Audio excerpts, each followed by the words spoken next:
আমি একটা ভিডিও করছি বাবা, দাঁড়া আর একটু কথা বলে নিই। স্টার্ট। সবাইকে শারদীয়া অগ্রিম প্রীতি শুভেচ্ছা ও অভিনন্দন। আজ আলোয় ফেরার পক্ষ থেকে 2 তারিখ থেকে যে আমাদের বাচ্চাদের যে জামা কাপড় দেওয়ার আমরা যে করে থাকি প্রত্যেক বছর, সেটা চলছে। আজকেও হয়েছে, আজকে সকাল থেকে ছিল প্রোগ্রাম, আমার প্রোগ্রাম দিয়ে শেষ হলো। আর আমরা আজকে সারাদিন 70 জনেরও বেশি, 100 জনের মতো মেয়েদের হাতে জামা কাপড় পৌঁছে দিয়েছি। প্রত্যেক বছর আমরা পুজোর সময় নয় বিভিন্ন সময়েই বাচ্চাদের পাশে থাকি, বিভিন্ন সময় কেউ খাবার দিই, কারোর জন্মদিন সেলিব্রেট করি ওদের সাথে। তো আজকে ভিডিওটার বিষয়বস্তু একটু অন্যরকম, মানে অন্যরকমভাবে বলা, যেটা হলো আমি আমার জীবনের 6 বছর ধরে সঞ্জয় বসাককে চিনি। কী জন্য চিনি? এই আলোয় ফেরায় বন্ধুর তরফ থেকে চিনি, এবং 6 বছর আমি কিন্তু কন্টিনিউ প্রত্যেক বছর আসি বাচ্চাদের হাতে জামা কাপড় তুলে দিই। তো কেউ নাকি সঞ্জয়ের নামে বলছে যে সঞ্জয় চিটিংবাজ, যে ও চিটিংবাজি করছে, ও বাচ্চাদের হাতে জামা কাপড় পৌঁছে দিচ্ছে না। তাদের উদ্দেশ্যে একটাই কথা বলবো, আপনারা স্পটে এসে দেখে যান।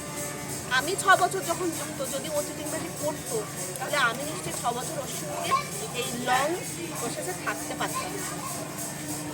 আর ওর কোনো স্বার্থ নেই, ও বাচ্চাদের ভালোবাসে বলে কোথায় না কোথায় কোন বাচ্চা দুস্থ তাদেরকে কালেক্ট করে, তাদেরকে একটা লিস্ট করে তাদের হাতে জামা কাপড় পৌঁছে দিচ্ছে। এটা কদম করে, তো ভালো কাজের বদনাম হয়। তো আমি আমার সঞ্জয়কে আমি ভাই বলি, ভাইকে বললাম এইসব বদনামের কথা নাম দিস না, সুন্দর কাজ কর। তবু আমার ভিডিওটা করার উদ্দেশ্য হলো এটাই, যে এখানে কোনো ফেক হয় না। আপনার যদি কোনো সহৃদয় ব্যক্তি যদি ইচ্ছুক থাকেন, আপনি নিজে জামা কাপড় কিনবেন, নিজে আসবেন, নিজে বাচ্চাদের হাতে দেবেন। আপনার যদি কিছু খাবার দিতে হয়, আপনি নিজে খাবার কিনবেন, নিজে এসে বাচ্চাদের দেবেন। এখানে চিটিংবাজির কোনো বিশেষ নেই, এখানে কেউ চিটিংবাজি আমরা করতে আসিনি, আমরা কিছু সংখ্যক মানুষের মুখে হাসি ফোটাতে চাই। এটাই হলো বিষয়বস্তু।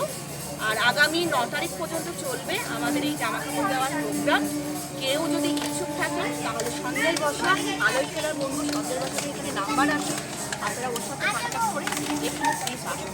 যতটুকু পারবেন, যতটুকু আপনার সামর্থ্য অনুযায়ী দিন, দেখবেন মনটা সত্যিই ভালো থাকবে।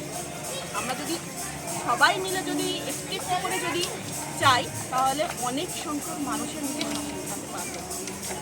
সবাই ভালো থাকবেন, সুস্থ থাকবেন।